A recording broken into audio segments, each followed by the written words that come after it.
That's really great advice. Do you think, what can society do to really remove that stigma of college is necessary? You need to get that degree to get a good job because, like you're saying, they're coming out and getting jobs that 4 years plus, I mean, that all that tuition to just get a $30,000 job. The return on investment there, just doing the math, crunching the numbers there, isn't that great?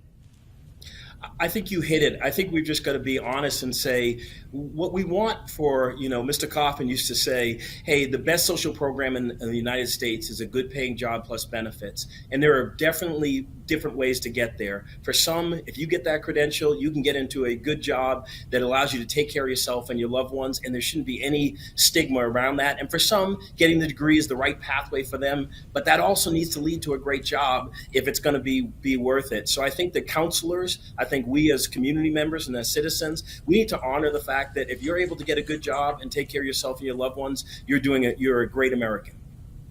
This is great advice for people who might be looking forward to next steps after high school.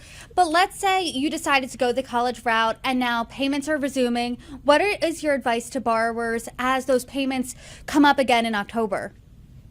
Well, I think the biggest cost that a lot of borrowers have is their housing cost. And so unfortunately, you may have had a roommate in college and you may need to take a roommate again. And for some, it's going home and being with mom and dad. For others, it's rooming with a buddy. And I think you have to look at your number one cost and get that down. So that's a critical part. I mean, one of the things we're doing at Great Jobs is we're trying to knock down those barriers. So housing, transportation, childcare, those are the major barriers that borrowers are facing.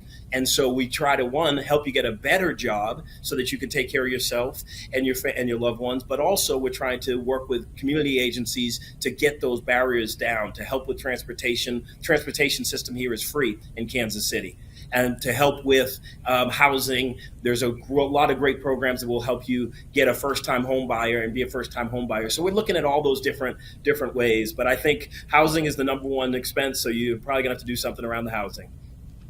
There's no shame in moving back in with mom. I did it myself right out of college.